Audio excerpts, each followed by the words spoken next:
Well, let's get right to it. The last several weeks, we've been looking at some things that happened in history, other times. Today, we're going to change our focus a little bit, which will apply to our times, much of which applied back then. If you kind of take out the active ingredients, it applies today. Now, you'd have to check out this fact, but my understanding is that um, this, I can never say it, acetylsalicylic acid, I think that's it. Aspirin is a component of willow bark. And it used to be, I read it, I haven't gone and checked this, so you can check it for me, that people would chew on willow bark and get rid of their headache. And it was in the 1800s when some scientists said, let's figure out what's in that willow bark. And they found this particular acid. It doesn't sound like a positive word to me, that worked as pain relief. And I take one of those 81 milligram aspirins a day to be a modest blood thinner for me, because I have a history of heart condition. No, I'm fine. Thank you very much, as far as I know. Today, we're going to move on to another aspect of understanding the church and church growth, and that is we're going to look at some other places. Now, we're not going to do an in-depth study, and I can't verify for you that the stats that I'm going to give you are completely accurate. You can understand that if you're measuring church growth in a third world country, statistics come from anecdotes, and anecdotes often come from people who say, this is the whole thing, but they're really just describing what happens in their portion of things, in the silo in which they live, kind of separate from all of the other facts. So I can't verify it on a statistical basis, but it doesn't really matter. In the end of the day, it moves in the correct direction. Now, I've explained to you that we're coming out with shortly the advantages of the ordinary church. And what you're going to see is around the world, it is the ordinary church that really significantly makes a difference in the life of the church. It isn't what we in North America kind of dream about. It's, well, if we were a megachurch, we can be as impactful as they are. There's no statistical significant advantage to being large in terms of the kind of dollar for dollar, pound for pound, hour for hour work than there is to being small. There are some advantages to being small. It used to be that small was always better than big. It's not showing up in the current stats. But what does show up is that small is as good as big. And that's very important, that small is ordinary. And I know that when I talk to my pastor friends who are from, or not just pastors, but from larger churches, they still consistently equate we're bigger, therefore we're better. It isn't true. They may be better, they may not be better, but there is no connection between being big and being good at it. So that's what we're going to just kind of demonstrate by getting our eyes off of this kind of localized North American culture in which I live and most of the viewers of this video live, to something bigger than that. The church is growing in some places, and that should be identifiable and testable, but it takes work to pull out the active ingredients that are there. If we find out where God is already working and where the church is already working, and note their attitudes more than their actions, then we will see a lot of difference that we can apply in our world and infuse into other people. It takes leaders to help people create a different mindset, and we have to learn to understand the difference between correlation and causation. Causation says A happens, and therefore B is the result. And sometimes A causes B. Often. Knowing what the A is that causes the B is a critical thing to look at. But the mistake that people often make is that A and B occur at the same place, the same time, but one does not cause the other. The nursery rhyme, stuck in a thumb, pulled out a plum and said, "What a good boy am I." Your ability to stick in your thumb and pull out a plum has nothing to do with whether or not you're a good boy, right? It may happen at the same time. But then it's not causation, it's correlation. I hope that you always distinguish that in your mind. Just because the situation, the context of a particular church is such and such, like, for example, they're in a democracy or in a dictatorship, and they are growing or they're not growing, it isn't necessarily causation. It could just be correlation. So we have to always bear that in mind. Now, there has been a shift from the North American above the equator world to the below the equator world. It's not 100%, but the indications are that the church is growing more below the equator than above the equator. And growth in Africa has superseded Latin America in recent years. It used to be that we always said back in the day when most books were written, Latin America's getting it right. Well, Latin America was growing, and maybe they were getting it right, and maybe they weren't. And we would say, well, therefore, if you spoke Portuguese, it would be better. No, there's no correlation between speaking Portuguese and the growth of the gospel. Or Spanish, if we're talking about countries in South America or Central America. But it's still worth looking at. What are the active ingredients? What's going on? There are 750 million Christians in Africa right now. My colleague, Richard Fleming, has done since 2010, I think, a lot of work helping to train people in Africa. And he's so sucked into what the good news of what's happening in Africa, and I don't mean that in a negative way. He doesn't have as much time as he thought he would have to help me with the Breakthrough Pathways thing, because he is also concerned about North America. And just talking with him just the other day, having lunch with him, he's on his way. I don't personally think he should because of some of his health concerns, but he's on his way to another country that is in a completely different continent, and we'll get to that in a moment. Okay, so Africa is growing at about 2.6% per year. That seems to be about the rate that the early church was growing. It's not as big as people wish it would. We'd love to see 10% growth. Of course we would. But 3% would be fabulous, and 3% will make a huge difference. And 3% in your ordinary church growth, that is the net gain, will prove great advantage in your world, and it will be spectacular. They probably won't write you up in a national magazine. Are there still magazines out there somewhere? You might not make it to a podcast where somebody says, well, tell me what's happening in your church. It's always nice to hear those stories, but you don't need to hear those stories to understand what the active ingredients are. But what's happened is the world, we still have this mindset that we're better than them. North America was 4 times more effective in the gospel 100 years ago, but it's not. What kind of taken across the equator into the south, moving the center of gravity of church growth south? They didn't use our methods. They didn't have our financial capacities. They couldn't afford it, and so they didn't do it. They didn't do it our way. And sometimes the necessity was the mother of the invention. The scarcity removed all of the so-called shortcuts.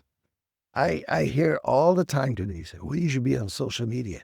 I can tell you without question that social media has demonstrated itself to be a distraction for people, not an addition for people in terms of spreading the gospel, or for that matter, generally speaking, spreading the idea of a new commercial endeavor.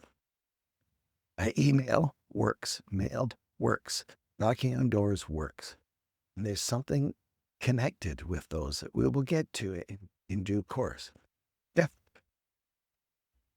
I wanted to give you an illustration. It's not south of the equator, but north of the equator. Nepal. Do you know where Nepal is? You have to look it up on the map. It's kind of, if you have any idea of the triangle of the Indian Peninsula and then China, big China up there, it's a little thin slice of a country up in the mountains between uh, China and India. And it's become one of the global pieces of news in recent years in terms of the spread of the gospel. So I just want to give you some quick ideas of it. There were 0 Christians even in Nepal, just 0. The gospel had not touched it at all. But there were Nepalese believers who, there's political problems from India, were trying to impact Nepal and translated the Bible and got Bibles into Nepal, and still no believers. And he got that Bible in there from the exile, working hard. And then magically in 1951, the current king opened up the borders for some help. And the first thing that the Christians did was social good, not for the Gospels, but for other people to come in. And they built hospitals and schools. That's what happened over 100 years ago in Africa as well. We did some things of social good, and those things were expensive. And it's something to be of note. Now, is there a correlation between the growth of the church and the number of hospitals and schools in needy countries? Yes. Is there causation? I have to think about that and analyze what exactly they were doing off of that seedbed that they had developed. The preaching was still illegal in 1951, but at least foreigners were able to come in. Foreign groups that came in built institutions. And that's something that we can always do. We do, with our countries in the world that are in North America, our GDP per capita, gross domestic product, you take all the value of everything that the country produces in goods and services and divide it by the number of people, and you have a rough estimate of how rich that country is. Head and shoulders above all others is the United States. But of course, you look at the data, you realize that Elon Musk, you take all of his money and divide it among the people in the U.S., it makes the number look bigger than it is. Because the wealth tends to be concentrated at the top. There was a theory back in the day that it would trickle down, and there isn't a lot of evidence that it's ever trickled down to ordinary people. But the U.S. is very wealthy now, and Canada and Germany and many other countries are way up there, not equally as wealthy, but very wealthy. But if we say that we have a global responsibility for the gospel, then getting the gospel from a place that has money to a place that doesn't have money makes sense. On our own mission, we have adopted the country of Myanmar, which is roughly speaking the GDP per capita per person, a gross domestic product per person as Nepal. Very low, but it's not the lowest in the world, and there are needier places. And there isn't necessarily a correlation between how well the gospel does and how poor the country is.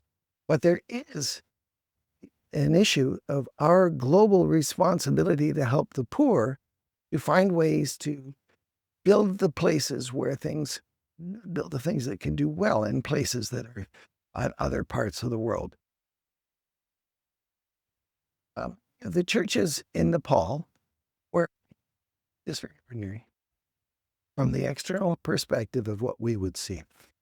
There was restrictions in the country, but the church was growing. Have you converted, you could have 6 years in prison. Bibles were seized, believers were arrested. Once in a while, you hear a testimony of somebody that came from a restricted country and came to, in my case, Canada. And they ran and fled from their country because the authorities were in hot pursuit to get them and throw them in jail, and they became refugees to start with. But what happened in Nepal is exactly what was happening in South America. The church was growing by word of mouth. It was not by word of mouth. It was by word of mouth. It was not because of the internet, a good tool, but it was because individuals were spreading the news. Now, I'll use this broadcast as just as an example. I'm not saying woe is me. I'm just using it as an example.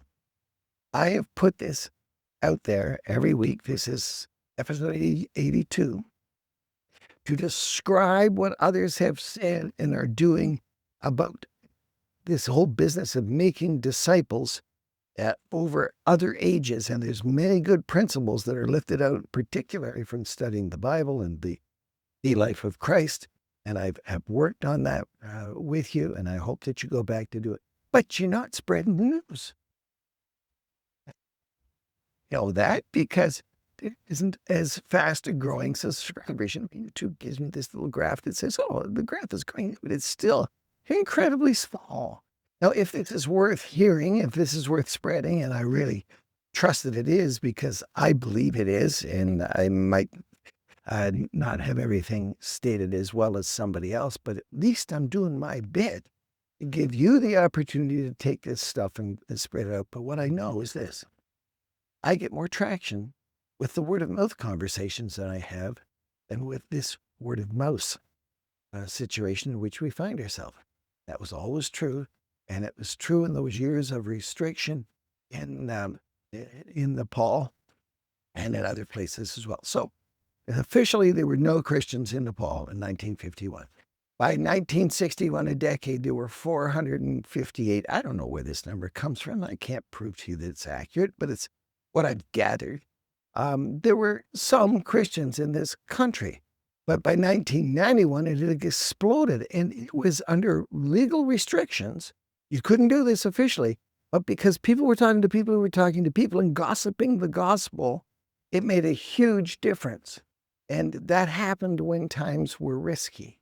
But now it's a more open country, and it's democratic, and it's grown in the next decade tremendously. You see this? I'm not going to quote them to you, the spirits that the figures that are on this statistics. That's the word I wanted. The statistics that are on the screen. The church is growing rapidly. A poor country, we're a rich country. Do we have a responsibility to support them? Well, we know that the gospel won't grow because foreign missionaries come in there and start to do the direct work in spreading the gospel, but we can support them with all of the things that are needed in the institutions and the all of the tools that they need going forward. So, my friend and colleague, long-term since the invention of dirt, I like to say, we've been really good friends, and we work together, and we get together for lunch from time to time, and we stimulate each other. Richard is headed to Nepal because our particular denomination is saying there's some good that we can do there in Nepal. Now, they were in 20 countries around the world, or 20 or more countries around the world, as many denominations are, and that's wonderful. But there is a new emphasis going into Nepal, and so my buddy who is a missionary in France for many decades, and then led our denominational missions program for a while, and then moved on from that to helping in Africa, and then we moved into this Breakthrough Pathways system as a side thing for both of us. Just some really good things happening with Breakthrough Pathways. I'd go on too long if I explained to you what's on my computer that's not out there yet today, but with the advancement in technology today, we're able to do so much more than we were when we started this doing 2 or so years ago. The church in Nepal has grown like crazy. And Richard, along with some others, is going in there to say, how can we best help this 500,000 people, more than 500,000, maybe even 1 million people now who've come to faith in Christ. This whole business of trusting Christians was built on the hospitals and the schools and the social, because Christians just demonstrated a life of love, and that built trust, and then the belief started to follow slowly. Many of the people who started with that thought, what's the use? My life was meaningless, but it happened after they were gone to glory. And it's always been in that situation. And I think perhaps all situations, I can't prove that, but my hunch is that causation is it's always on the individual. You see that as your ordinary church advantage. You've got a group of individuals. Many, many churches in North America, it's only 25 individuals who assemble together. And they're not always there on Sunday. Many, many, many churches, a big percentage, a far higher percentage of churches under 25 than there are churches over 1,000.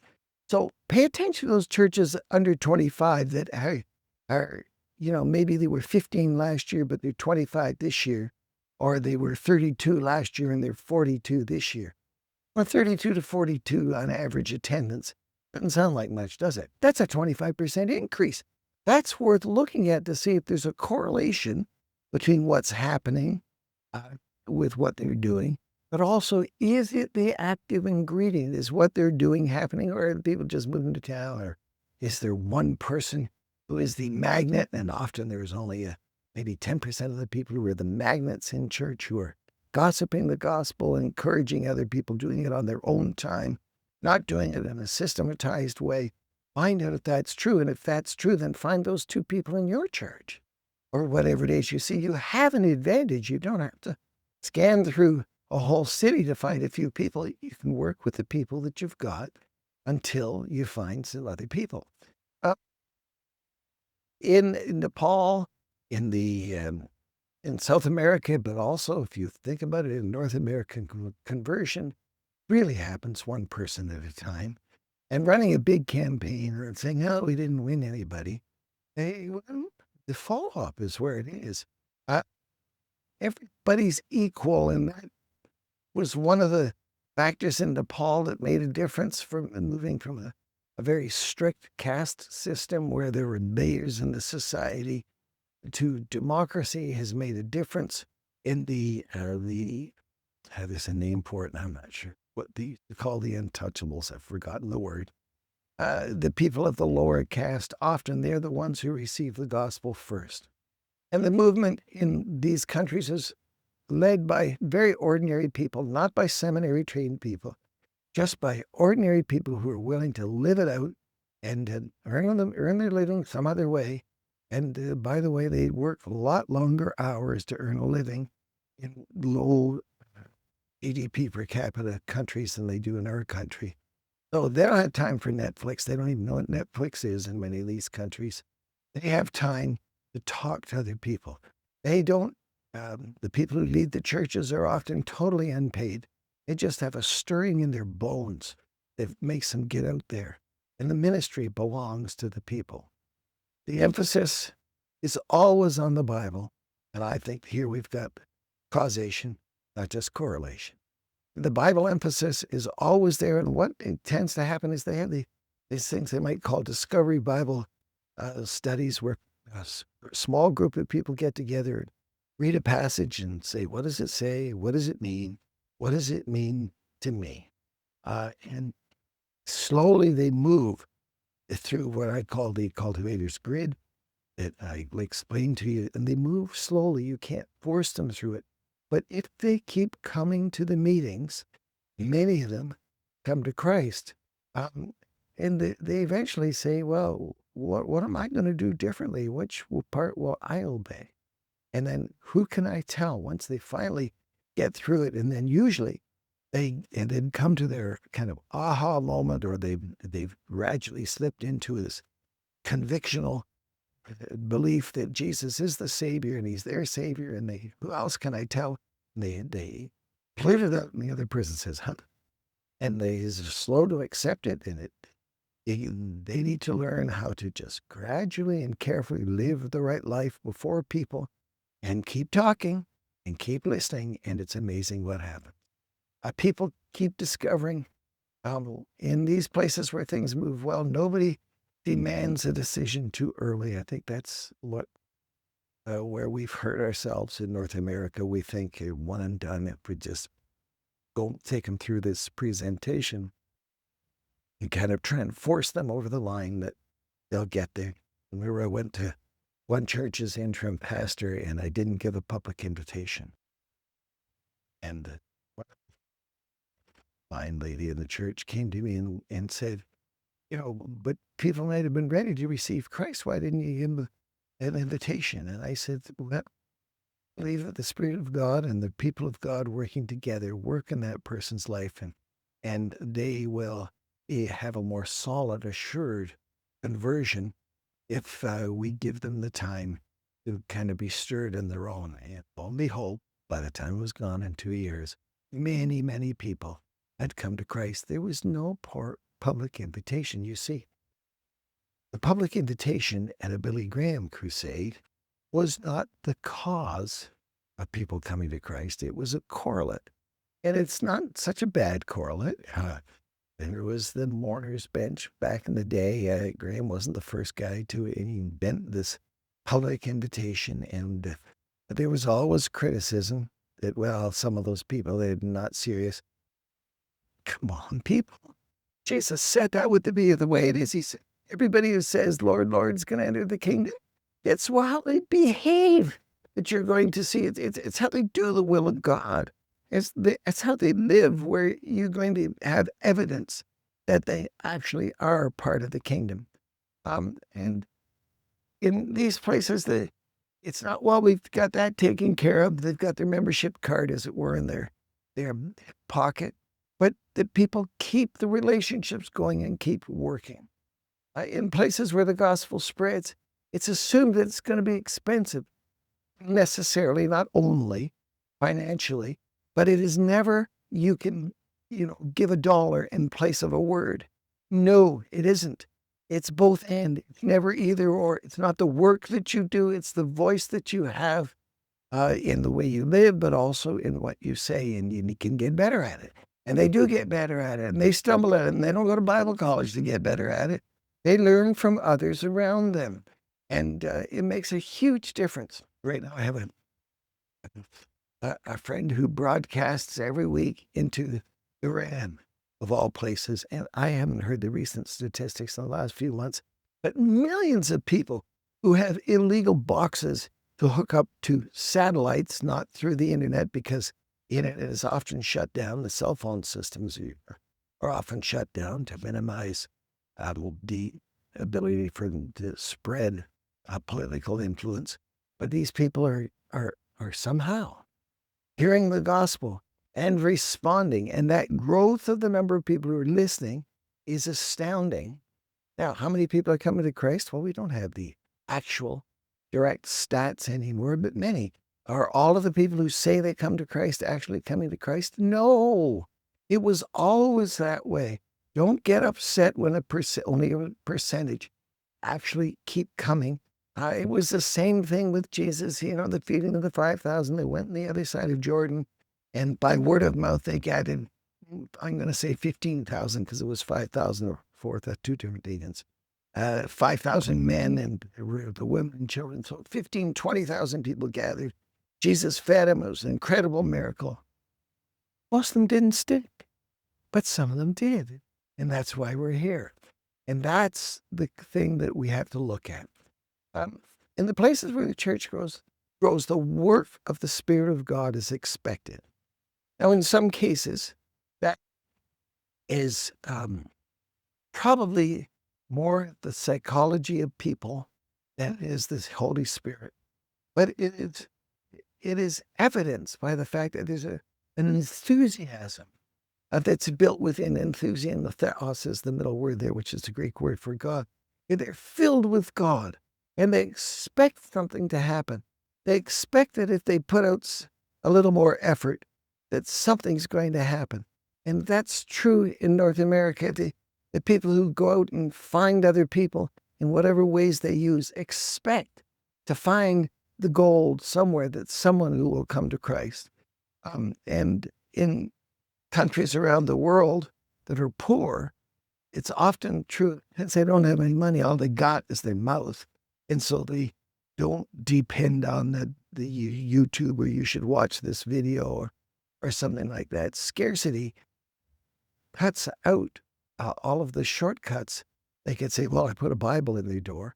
That's not a bad idea, but it still takes the human voice. The leaders, often no money, no salaries, no specific programs. Their life is the program. So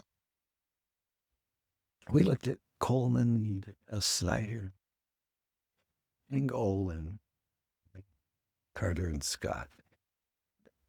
The plan was never particularly wrong, but depending on the plan was wrong. The container wasn't the active ingredient. The active ingredient was the heart and the voice of the humans who were there doing it. And that's what we've got to live by example. That's what we've got to teach others. That they see us. You can't do it over the internet. You can only do it face to face. There's lots that you can do over the internet. There's lots of ways in which you can induce people to care about others. But they do best by watching other people.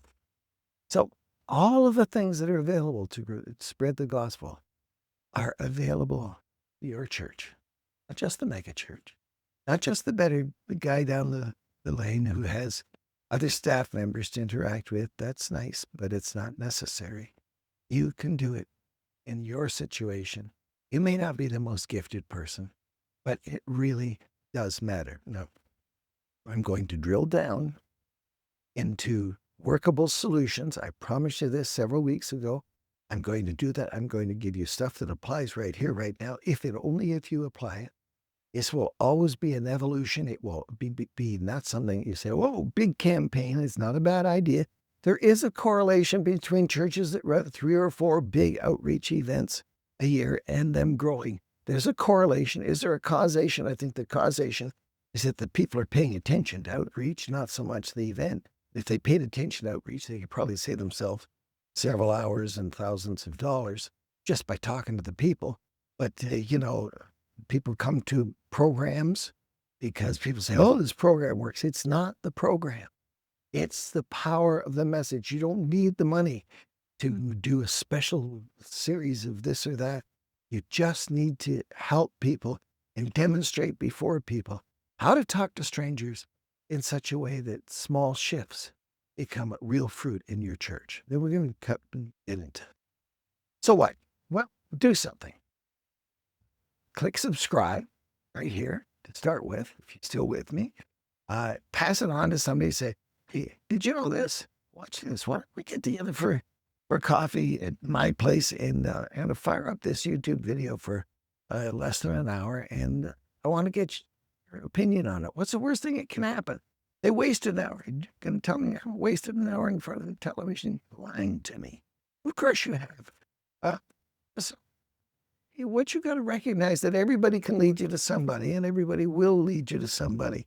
And I had a wonderful time with coffee yesterday with a man who said, will you meet with me? Or, well, can I talk to you about his ministry? I said, better than that, let's get together. So we got together, we had a coffee, spent a couple of hours together. I don't know that our ministries are going to overlap, although our lives overlapped in many ways. And he has a different focus and a different thing. It's something that's not my particular focus, but it's a good focus. And I want to support him in every way I can. So I've given him access to some of my resources that he can repurpose and use for free and so on. But everybody can lead you to somebody, and everything can expose you to something. So expose yourself to everything that you can. Start now. Start today with something small. Say, you think you've got 50 weeks in the year. I'll give you 2 weeks off. Once a week, I'm going to do A, B, and C. Have you talked to a new person this week? Find a new person that you haven't talked to. You might find them going for a walk on your street. Did that this week. It was amazing how we started a conversation that is building a relationship. Yeah, they're an unbeliever. I talked to this other man I mentioned that I met yesterday and spent a couple of hours with him. And it's amazing what that new relationship is doing to stir me, to help me communicate with you. You can do something like that. Find somebody to talk to this week that you haven't talked to before. Do that every week as a habit. This week, that as much a habit as you brushing your teeth, and you will be amazed as to what can happen in your life and in your ministry. So do yourself a favor. Prove that you can pass this on to somebody and have a conversation with them. And you never know what might happen if you have that discussion with that good friend.